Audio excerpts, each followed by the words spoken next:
In this lecture, we're going to take a look at the United States annexation of the islands of Hawaii.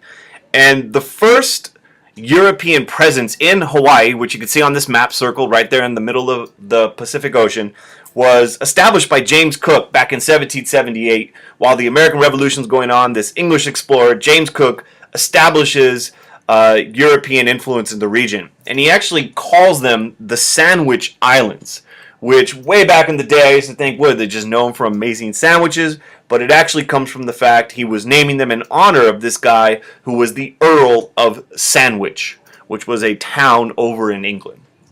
So the first Americans to actually come into the Hawaiian Islands, and keep in mind there are already people there, the indigenous people of Hawaii are already living on these islands, were coming for ideological reasons. And you get all these people coming in, especially in the 1820s, coming into the islands of Hawaii as missionaries. God show me the way because the devil trying to break me down. And they're coming into Hawaii in the 1820s, and their whole reason for coming was to convert the native people who had their own native religions to Christianity. They're going there for these, spiritual missions. And you can see in this image right here, you have this religious kind of school being taught by these native Hawaiian trees with the native Hawaiian people listening. And so these missionaries come in, and they're the first real American presence, but they're not being sent by the U.S. government or anything like that. They're there for their various churches, Methodist, for example. But you also have some economic reasons why Hawaii starts being noticed. These missionaries stay, and they have children, and for some of them, they start realizing that Hawaii has economic potential to make money. Hey, what you say? Get this money. If they say, what you gonna do? Hey, just say, hey, I wanna get paid. Hey, we want to get paid. And in the 1860s, you have these Americans who are there. Some of them are the sons and the daughters of the American missionaries of the 1820s. Others are new Americans who have arrived. And they start realizing that you could grow things in Hawaii that you can't grow easily or, in many cases, anywhere in the continental United States. We're talking things like sugar and pineapple plantations. And they start buying up this land. And that land, which previously was, for the Hawaiian people, starts getting bought up. And they start growing things like you see in this image right here, sugar. And sugar cane and sugar plantations start springing up and owned in the hands of a very few white Americans. You also have pineapple plantations being bought up as well. And you have some very famous names appear following this period in the 1860s. One of the things that was a problem was because Hawaii wasn't a part of the United States, there were tariffs, which are taxes on trade being brought into the United States. So anything that was grown in Hawaii, the sugar, the pineapples, was subject to a tariff, a tax, which made it more expensive for people in the United States. So there began to be this kind of real thought, what if Hawaii was a part of the USA? You would not have to pay the tariff then. So you have people appearing, and one of them is this guy with the awesome beard, Sanford Dole. And Sanford Dole becomes one of the leaders, the American leaders of Hawaii, and he starts doing things to limit the rights of the Hawaiian people, making it difficult for them to vote, making it difficult for them to make decisions within the government. Sanford Dole also happens to be the cousin of this guy, James Dole. James Dole, without the awesome beard, though, becomes the founder of one of the companies that is still around today, Dole Plantations.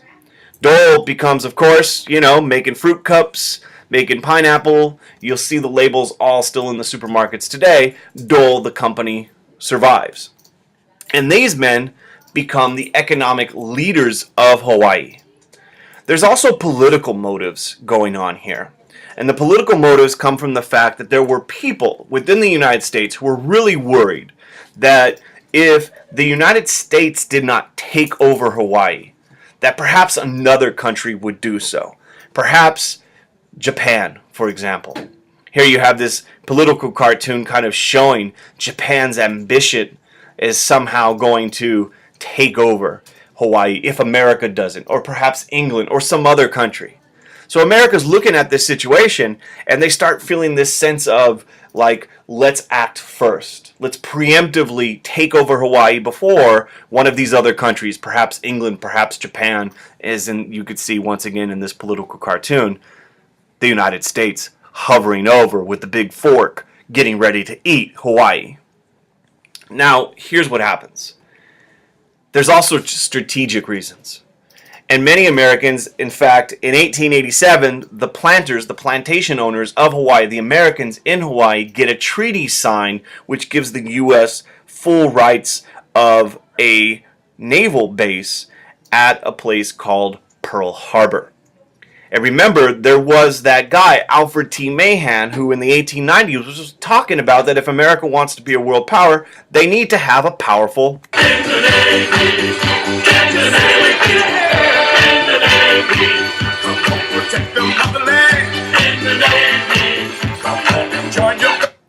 navy. So in 1887, they actually get a treaty that allows the United States to build a naval base at Pearl Harbor. So you have strategic reasons. And if you look again at the map, you can see Hawaii strategically is important. It's a halfway point towards Asia. So a refueling station, supplies, put military bases, trade, all sorts of things. Sky's the limit here. Now there's a problem. And the problem actually is the indigenous people of Hawaii. And they're not a problem in the sense of problems for Hawaii. They're a problem for the U.S. plans for Hawaii. And you get one individual, the Queen at the time, Queen Liliuokalani. Queen Liliuokalani, here she is sitting next to, there's the Queen, there's Sanford Dole. Queen Liliuokalani is really worried about the fact that her island is being exploited by people who are not native to the islands. And so she starts mobilizing support for this movement where basically it's Hawaii for the Hawaiians. Self-rule, self-government, less foreign influence over this region. Here's a speech from her.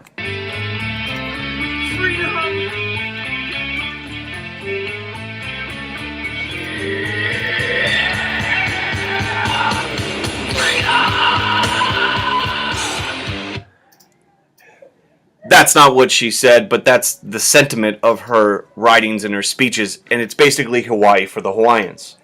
So she starts organizing, this movement to try to gain greater authority for the Hawaiian people.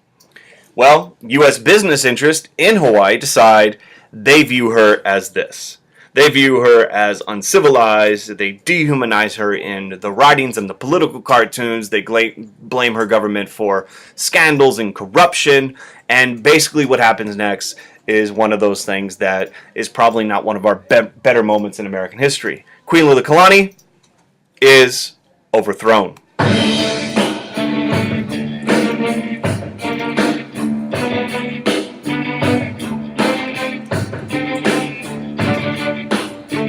(1893), American businesses back in uprising. They overthrow Queen Liliuokalani. She's removed from power. A republic is set up. A constitution is created in 1894. Hawaii is turned into a republic. We do not annex it. We do not take it over right away. The president at the time in 1894 is Grover Cleveland.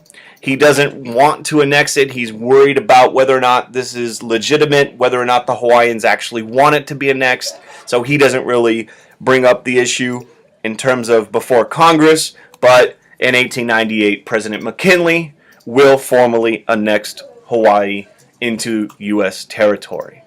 And I'll leave this lecture with a quote by Mark Twain. And he said, "The traders brought labor and fancy diseases. In other words, long, deliberate, infallible destruction. And the missionaries brought the means of grace and got the islanders ready. So the two forces are working together harmoniously, so the islands will be in the hands of the whites." And read more about Hawaii in the book, but that is the end of today's lecture.